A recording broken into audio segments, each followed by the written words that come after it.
আসসালামু আলাইকুম প্রিয় শিক্ষার্থী বন্ধুরা, এখন আমি তোমাদেরকে দেখাবো স্ক্রিনে যে অঙ্কটি রয়েছে কিভাবে এই অঙ্কটি সহজ সমাধান করা যায়।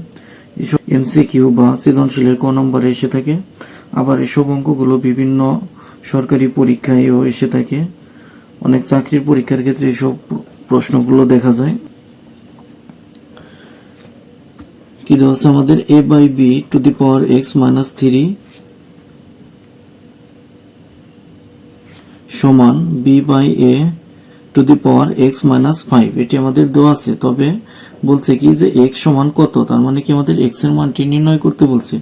সেক্ষেত্রে এখন আমরা লিখতে পারি যে বা a by b অর্থাৎ প্রথম অংশ যা আছে তাই থেকে যাবে x minus 3 সমান, আর এটার পরিবর্তে যদি আমরা লিখি যে a by b তারপর কি আমাদের মাইনাস এক্স মাইনাস কত 5। অর্থাৎ আমরা জানি যে কোনো কিছুর পাওয়ার যদি এরকম মাইনাস থাকে, যেমন এক্স ইনভার্স 2, তার মানে এটাকে আমরা উঠিয়ে দেবো কিভাবে 1/x স্কয়ার। আবার যদি এরকম থাকে যে 1/4 স্কয়ার, তাহলে এটার পরিবর্তে আমরা কি লিখতে পারি যে 4 ইনভার্স 2 এটা লিখতে পারি।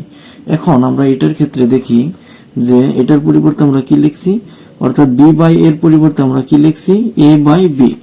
এখন আমরা যদি লিখি যে a বাই b তারপর কত আমাদের মাইনাস x মাইনাস কত 5, তাহলে এই মাইনাস আমরা উঠিয়ে দেব কিভাবে 1/a বাই b তারপর কত হবে আমাদের x মাইনাস কত হবে আমাদের 5।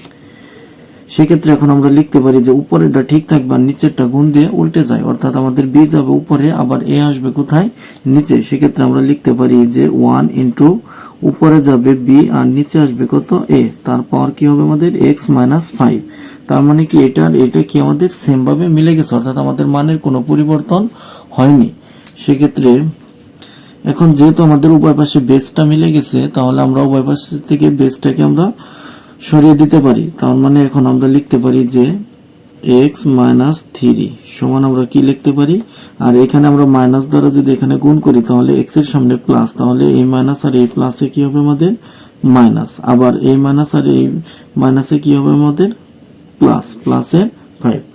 এখন যেহেতু আমাদের x এর মানটি নির্ণয় করতে বলছে, সেহেতু আমরা কি করব x কে বাম পাশ করব, অর্থাৎ যত x আছে x গুলোকে আমরা সবগুলোকে কোন পাশে নিয়ে আসবো, বাম পাশে নিয়ে আসবো। অর্থাৎ যে কোনো একটা পাশে আমাদের x টাকে রাখতে হবে।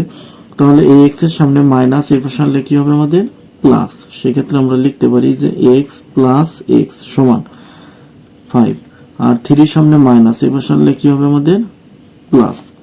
সেক্ষেত্রে এখানে আমরা লিখতে পারি যে 2x সমান, এখানে আমরা কত লিখতে পারি 8। 2x সমান আমরা কত লিখতে পারি 8। এখন 2টা এই পাশে আমাদের কি অবস্থায় আছে গুণ, তাহলে ওই পাশে গেলে কি হবে আমাদের ভাগ। অর্থাৎ আমরা জানি যে এক পাশে থেকে আরেক পাশে নিতে গেলে প্লাস আর কার সম্পর্ক, মাইনাসের সম্পর্ক, গুণ আর ভাগের সম্পর্ক, এটা আমাদের সবসময় মনে রাখতে হবে। তার মানে এই পাশে প্লাস থাকলে ওই পাশে গেলে কি হবে মাইনাস, আর মাইনাস থাকলে কি হবে প্লাস। সেম ভাবে কি হবে আমাদের গুণ থাকলে হবে ভাগ, আর ভাগ থাকলে কি হবে আমাদের গুণ। এখন 2টা এই পাশে গুণ, তাহলে ওই পাশে গেলে কি হবে আমাদের ভাগ। তাহলে আমরা লিখতে পারি যে x সমান, তাহলে এখানে আমরা কি লিখতে পারি 8 ভাগ কত 2, 8 ভাগ 2, অর্থাৎ 8 কে 2 দ্বারা ভাগ করলে কত হয় আমাদের 4।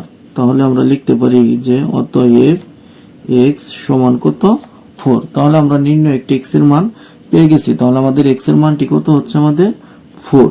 এটাই কি হবে অ্যান্সার। আশা করি এই অঙ্কটি তোমরা খুব সহজে বুঝতে পেরেছো, আর পরীক্ষায় যদি এই নিয়মের অঙ্ক আসে তাহলে তোমরা খুব সহজেই অ্যান্সার করতে পারবে।